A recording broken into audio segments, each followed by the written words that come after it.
It's an old saying, and maybe you've heard it before: the weak are meat, the strong do the eating. It's a harsh truth, isn't it?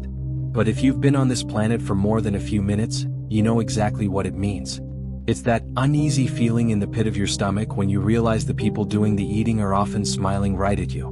Not because they're movie villains with a master plan for evil, but because they've figured out a simple, brutal rule. The world is built to reward those who take, not those who wait to be given. Which is exactly why your kindness, the very thing you were told would make you loved and respected, might actually be what's holding you back. And keep listening, because near the end I'm going to give you the cleanest 3-word boundary line you can use starting today, plus the Machiavellian fox and lion filter that instantly stops people from mistaking your kindness for weakness. This isn't about kindness being bad. Not at all. It's about kindness without power. That kind of kindness is a flashing neon sign that says, "Use me," and people will. Not everyone, of course, but enough to bleed you dry if you let them. You've seen it happen, haven't you? The person who's always so nice becomes the go-to for every favor, every terrible shift nobody wants, every problem someone else can't be bothered to solve. And the tragic irony? The more they give, the less they're respected. It's a cycle that can leave you feeling utterly depleted. If you've ever felt that simmering resentment building under a polite smile, you already know the price of unguarded kindness. Think back to what you were taught. Play fair, be polite, tell the truth, put others first. It's the moral operating system we were all programmed with. But life isn't a kindergarten classroom. The people who win aren't always the most moral. They're often the most strategic. They understand that the world doesn't hand out prizes for purity. It rewards a powerful combination of virtue, intelligence, and control. And here's the quiet truth most people miss. In human psychology, status flows toward those who balance warmth with visible strength. We follow people we trust, but we only respect those we can't easily push. And when you don't know how to do that, your kindness becomes bait. Machiavelli saw this centuries ago. He didn't hate morality, he just hated the naive version of it. He knew that goodness without cunning doesn't survive. It's like bringing a bouquet of flowers to a knife fight. He watched a living example in Florence. The preacher Savonarola, a man of intense virtue who tried to purify the city with sermons and bonfires. He had moral fire, but no alliances, no force, no strategy. When the winds shifted, he was toppled and executed. That's what Machiavelli meant when he said that unarmed prophets fail. It's not cynicism, it's a warning label on naive goodness. Look back on your own life for a second. How many times have you bent over backward for someone, only for them to vanish when you needed them most? How many times have you avoided a conflict just to keep the peace, only to realize there was no peace to keep? Have you ever thought, if I'm just patient they'll see my value, and all you got was more of the same, being overlooked, overworked, and disrespected? If you recognize yourself in that pattern, you're not broken, you were trained. And training can be rewritten. That's not the universe being cruel. It's because you were playing by rules the other person wasn't even following. In chess terms, you're thinking 5 moves ahead, trying to be nice, while they were flipping the board when it suited them. Most people won't tell you this, but there's a quiet sorting mechanism in every group. Those who enforce boundaries rise, those who don't, serve. It's not fair. It's simply observable. Here's the part Machiavelli would want tattooed on your brain.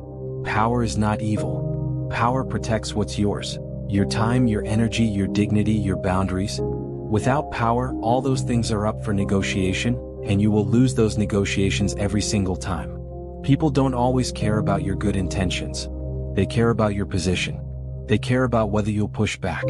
They care about whether crossing you comes with a cost. And if the answer is no, they'll take until you have nothing left to give. You don't need to become cruel, you need to become costly to mistreat. I'm curious, when you think about your own life, have you ever felt this? Has your kindness, your genuine desire to help, been mistaken for weakness in a way that truly cost you something real? Your time, your energy, your peace of mind? I'd love to hear your experiences. Share your story in the comments. 2 sentences is enough. When you spell out that one moment it clicked, oh, they're using me, you don't just vent. You build a map you can finally stop walking in circles on. I remember a time early in my career, fresh out of college, brimming with enthusiasm and a genuine desire to be helpful. I was the first one to volunteer for extra projects, the last one to leave, always saying yes to every request even when my plate was overflowing. I thought this was how you earned respect, how you proved your worth. I believed my hard work and willingness to assist would naturally lead to recognition and advancement. But the reality was starkly different. My kindness, my eagerness to please, was perceived not as dedication but as availability. I became the default person for tasks no one else wanted, the one who could be relied upon to pick up the slack without complaint. Colleagues who were far less productive, but much better at asserting their boundaries, seemed to glide effortlessly into positions of influence. I watched, bewildered, as opportunities one felt I'd earned went to others who, frankly, did less. It wasn't until a mentor, seeing my frustration, gently pointed out that my niceness was being interpreted as a lack of assertiveness, a willingness to be taken for granted. It was a painful realization, but it was also the moment I understood that my good intentions, without a strategic backbone, were actually undermining me. I had to learn, sometimes the hard way, that protecting my own energy and time wasn't selfish, it was essential. Here's where Machiavelli's most misquoted line becomes useful, not toxic. It is better to be feared than loved if you cannot be both. He wasn't telling you to be a monster. He was telling you to stop betting your safety on people's affection. Love without respect is dependency. Respect without love is distance. The sweet spot is both. But if you must choose, choose the one that keeps you safe. And here's the hidden psychology. Fear in this context doesn't mean terror, it means predictable consequences. When people know what lines not to cross, everything gets calmer. The trick is pairing your kindness with strength. Think of it like a beautiful, old building with reinforced steel beams inside. From the outside, it looks warm, inviting, a place you want to be. But try to knock it down and you'll find out just how much reinforcement is holding it up. That's the kind of kindness that earns respect. You greet the world with warmth and the world senses steel behind it. That combination is rare, and rare things are valued. Here's where most good people fail. They think reality is enough. They think if they're genuinely competent, genuinely intelligent, genuinely hardworking, people will see it and reward it. But in the real world, perception often matters more than reality. You can be the best at what you do, but if you project uncertainty, people will assume you are. You can have the sharpest mind in the room, but if you don't project that intelligence, the room will talk right over you. Social psychology has a phrase for this: impression management. Sounds slimy, but it's not. It's simply choosing the frame before someone else frames you. If you don't set the frame, you get set inside someone else's. Machiavelli was right. Everyone sees what you appear to be. Few know what you truly are. That isn't pessimism, it's a survival manual. The people who rise fastest are rarely the ones working hardest behind the scenes. They're the ones managing the story being told about them. He even gave the blueprint: the fox and the lion. The fox avoids traps. The lion scares off wolves.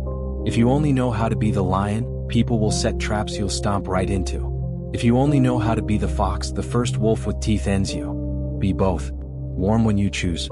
Unmistakable when you must. Think about it. That less qualified coworker who got the promotion? They weren't necessarily better than you. They just made sure the right people saw them as leadership material. That friend of a friend who suddenly got all the opportunities? They weren't magically more talented. They just positioned themselves as the person worth investing in. Prestige is not handed out, it's staged, then earned, then defended. That's why managing your image isn't vanity, it's armor. Strategic projection means highlighting your strengths, downplaying your weaknesses, and controlling the narrative before someone else controls it for you. You can call it playing the game, you can call it self-defense. The result is the same. You stop being an easy target. Start with microsignals. Slower speech when you disagree, steady eye contact when you say no, stillness instead of nervous over-explaining. Strong people don't rush to justify themselves. They state boundaries, then let silence work.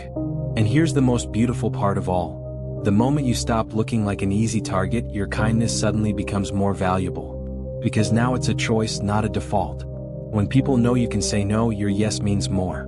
When people know you have boundaries, your generosity feels intentional instead of automatic. When people see you as strong, your kindness is respected instead of exploited. Scarcity raises value. Your availability is a currency, spend it strategically. Let's stitch in two short Machiavellian case studies to anchor this.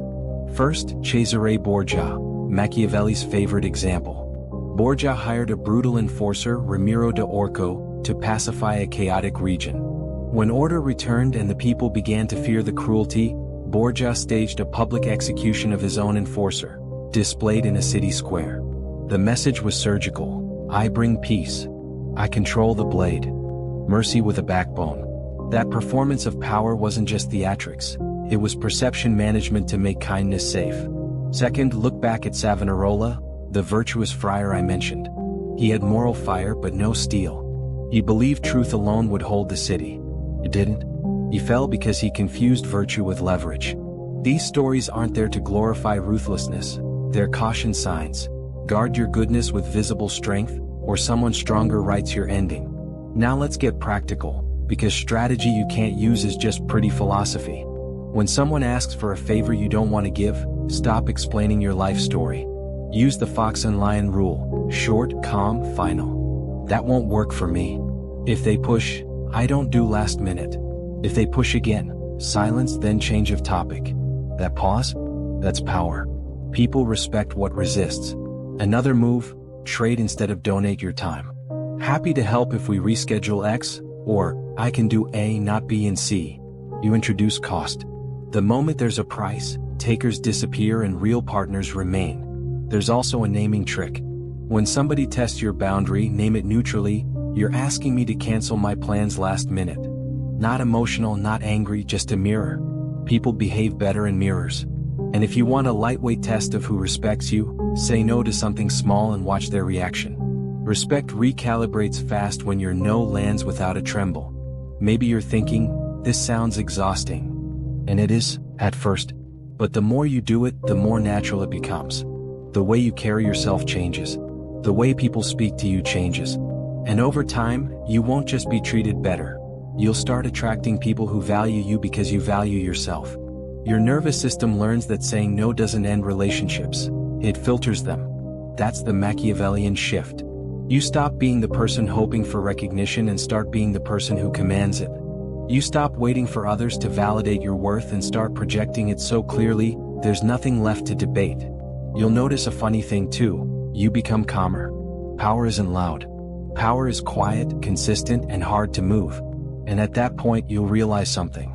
The people who used to take advantage of you, they disappear.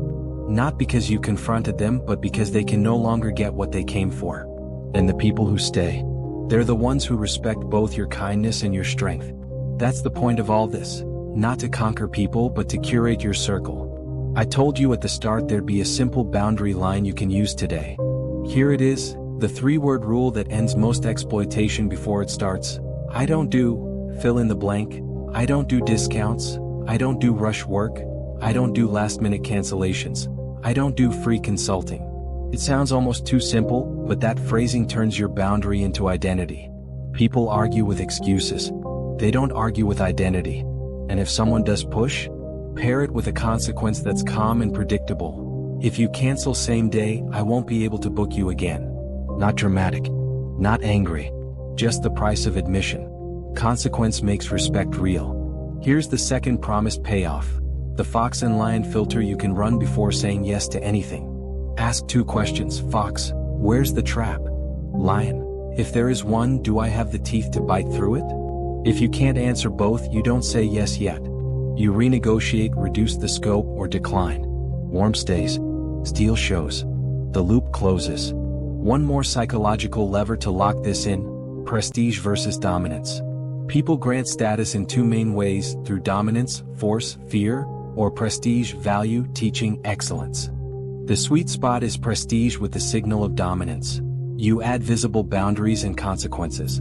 You are not dangerous, but you are not safe to take advantage of. That's when kindness becomes rare and rare becomes respected. Now, quick reality check with a little dark humor. If your plan is to keep being endlessly available because karma will handle it, I have bad news. Karma clocks out at 5 p.m. and doesn't work weekends.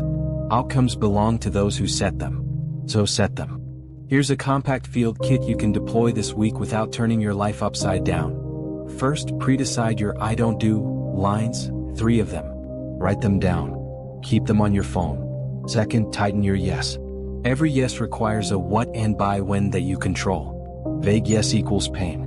Third, rehearse the pause. After you say no, stop talking. The pause does the heavy lifting. Fourth, manage your visibility. Once a week, publicly document a win. A solved problem, a delivered result, a boundary you kept that improved the outcome. That's not bragging, that's telling the truth on purpose. Fifth, curate access. You don't need to be reachable to everyone all the time. Limited access signals value. Full access signals free. And because this is subject 29, let's fold it back into identity, who you are becoming. You are not quitting kindness. You're upgrading it from default to decision. You're moving from "I hope they like me" to "they will respect me or lose access." That shift changes how you walk into rooms. You'll notice you stop apologizing for existing. You ask fewer permissions.